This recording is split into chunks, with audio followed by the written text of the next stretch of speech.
በኢራን የተነሳው እሳት የሩሲያን የጦርነት ካዝና እየሞላው ይገኛል። ሩሲያ በኢራን ጦርነት ምክንያት በቀን $760 ሚሊዮን ከነዳጅ ሽያጭ እያገኘች መሆኑም እየተነገረ ይገኛል። የሩሲያ የነዳጅ ሽያጭ በዚህ ወር በእጥፍ እንደሚጨምር ይጠበቃል። ይህም የሆነው በዋጋ ንረትና ከአንዳንድ ማዕቀቦች ነፃ በመደረጉ ነው ተብሏል። በኢራን ውስጥ ያለው ጦርነት ለሩሲያ ነዳጅ ከፍተኛ ፍላጎት እንዲኖር በማድረጉም ቭላዲሚር ፑቲን በቀን ቢያንስ $760 ሚሊዮን ወይም 570 ሚሊዮን ፓውንድ ገቢ ያገኙ መሆኑም ተገልጿል።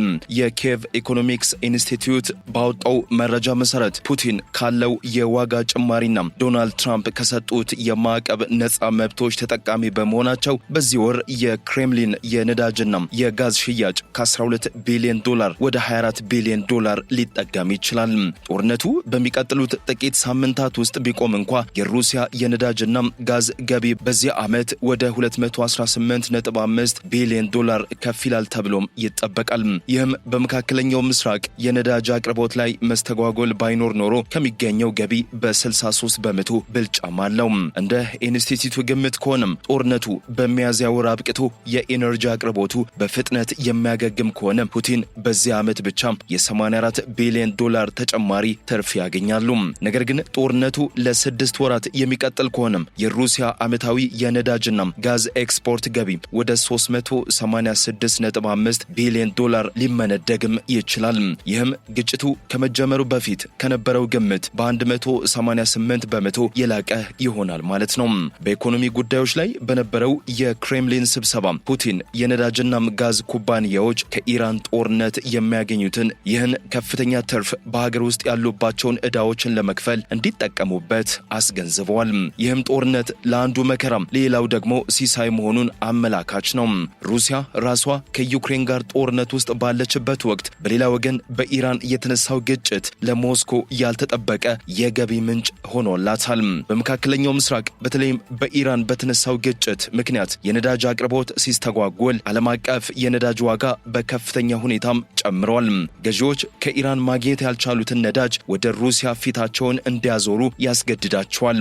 ይህም ለቭላዲሚር ፑቲን በቀን $760 ሚሊዮን ገቢ ያስገኝላቸዋል ማለት ነው። ለዚህም የዶናልድ ትራምፕ አስተዳደር የሰጠውን የማዕቀብ ነፃ መብት እንደ ዋና ምክንያትም ይጠቀሳል። ይህ የሚያሳየው አሜሪካ የዋጋ ግሽበትን ለመቆጣጠር ስትል በሩሲያ ላይ የጣለችውን ማዕቀብ በተወሰነ መልኩ ለማላላት መገደዷን ነው። ይህ ደግሞ ለሩሲያ የገቢ ምንጭ በመፍጠር የጦርነት ወጪዋን በቀላሉ እንድትሸፍን እያገዛት መሆኑም ያሳያል። የኪየቭ ኢኮኖሚክስ ትምህርት ቤት ትንታኔ እንደሚያሳየው ጦርነቱ ቢቆም እንኳ የሩሲያ ገቢ በከፍተኛ ሁኔታ እንደማይቀንስ ነው። ጦርነቱ ለ6 ወራት ቢራዘም የሩሲያ ገቢ 188 በመቶ ያድጋል መባሉ ሩሲያ በምዕራባውያን ማዕቀብ ልትዳከም ቀርቶ እንዲያውም በገንዘብ አቅም ልትፈረጥም እንደምትችል ፍንጭ ይሰጣል። ይህ ሁኔታም የምዕራባውያንን የኢኮኖሚ ማዕቀብ ስትራቴጂ ጥያቄ ውስጥ የሚከት ነው።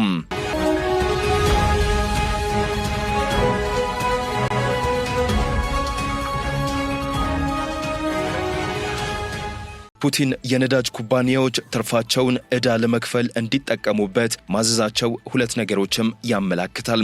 አንደኛው ሩሲያ በጦርነት ምክንያት የደረሰባትን የፋይናንስ ጫና በዚህ ድንገተኛ ሲሳይ ለመጠገን እያሰበች መሆኑን ያሳያል።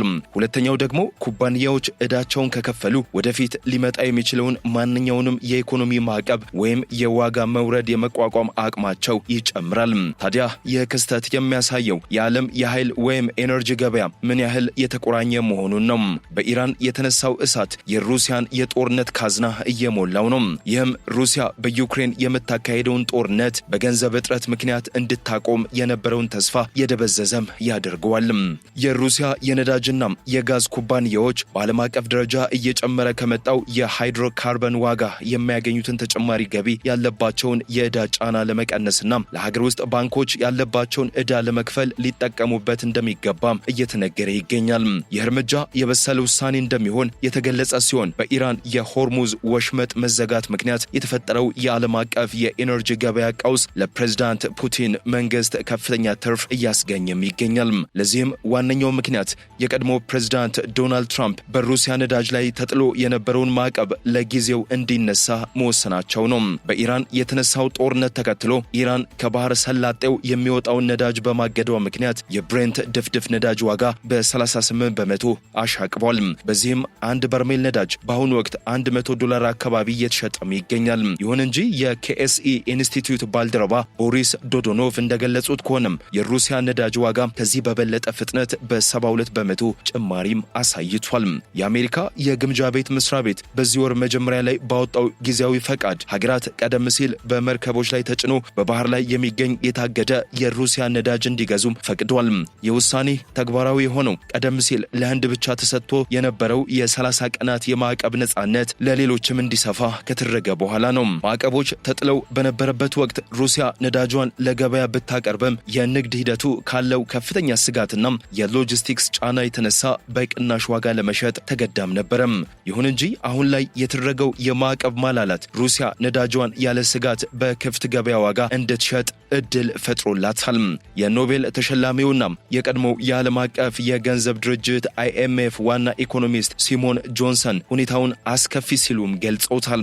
ጆንሰን ሲቀጥሉም የሩሲያ ነዳጅ ቀድሞውኑ ወደ ገበያ ይወጣ ስለነበረም የውሳኔ በዓለም አቀፍ የነዳጅ ዋጋ ላይ ለውጥ አያመጣም። ይልቁንም ሩሲያ ከአንድ በርሜል ነዳጅ የምታገኘው ገቢ በከፍተኛ ሁኔታ በመጨመር ለጠላቶቻችን ተጨማሪ ጥሬ ገንዘብ ማስታጠቅ ነው ብሏል።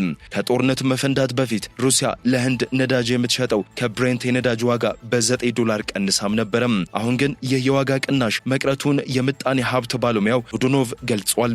አንዳንዴም በህንድ ወደቦች ላይ ከብሬንት ዋጋ በላይ በሆነ ትርፍ እየተሸጠም ይገኛል። በአሁኑ ወቅትም ገበያው በጣም ተለዋዋጭ ሆኗል ሲሉ ዶዶኖቭ አክለው ገልጿል። ለቻይና የሚሸጠው የሩሲያ ነዳጅ ላይ ይደረግ የነበረውን $15 ቅናሽም አሁን ወደ $7 ዝቅ ማለቱም ተገልጿል። እንደ ቮርቴክሳ የመረጃ ተቋም ገለጻ ከሆነም በንድፈ ሐሳብ ደረጃ የማዕቀብ ማላላቱ የሚመለከተው በባህር ላይ ያለን 150 ሚሊዮን በርሜል የሩሲያ ነዳጅ ብቻ ነው። ሆኖም የውሳኔም አሜሪካ የማዕቀብ አፈጻጸሟን እያላላች መሆኑን የሚያሳይ ግልጽ ምልክት ተደርጎም ተወስዷል። የቮርቴክሳ ተንታኝ የሆኑት አና ዥሜንኮ እንደገለጹት ከሆነም ጦርነቱ ከተጀመረ ወዲህ ህንድ ከሩሲያ የምታስገባው የነዳጅ መጠን ካለፈው ወር ጋር ሲነጻጸር በ72% ጨምሯል። ይህም በቀን ተጨማሪ 750,000 በርሜል ነዳጅ እንደማለት ነው። ቀደም ሲል ሩሲያ ለህንድና ለቻይና ነዳጅ የምትሸጠው ከዓለም አቀፉ የብሬንት ዋጋ በ$15 እና በ$9 ቀንሳም ነበረም። አሁን ግን ለህንድ ዋጋው ከዓለም ገበያ እኩል አልፎም በትርፍ እየተሸጠ ነው። ይህ ማለት ህንድ ለሩሲያ ነዳጅ ያላት ፍላጎት እጅግ ከፍተኛ በመሆኑ ማንኛውንም ዋጋ ለመክፈል ዝግጁ ነች ማለት ነው። ለቻይና የነበረው የ$15 ቅናሽ ወደ $7 ወርዷል። ይህም ሩሲያ በገበያው ላይ ያላትን የመደራደር አቅም ማደጉንም ያሳያል። አሜሪካ ማዕቀቡን ለምን አላላቸው የሚለው ጥያቄ ሁለት መሰረታዊ ምክንያቶች ሊኖሩት ይችላሉ ተብሎ ይገመታል። አንደኛው ምክንያት የነዳጅ ዋጋን ማረጋጋት ነው። በዓለም ገበያ ላይ የነዳጅ እጥረት እንዳይከሰትና የዋጋ ግሽበት ወይም ኢንፍሌሽን እንዳይባባስ ሩሲያ ነዳጇን እንድታቀርብ መፍቀድ ነው። ሁለተኛው ምክንያት ደግሞ በባህር ላይ የታገቱት 150 ሚሊዮን በርሜል ነዳጆች አካባቢ ብክለት ወይም የደህንነት ስጋት እንዳይፈጥሩ መንገድ መክፈት ነው።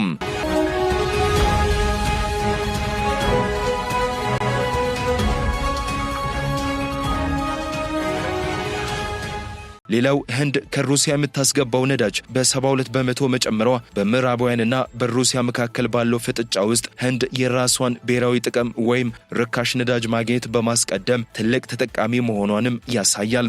ይህም በጂኦፖለቲካዊ ረገድ የሩሲያ የኢኮኖሚ አጋሮች እየጠነከሩ መሆናቸውንም ያሳያል።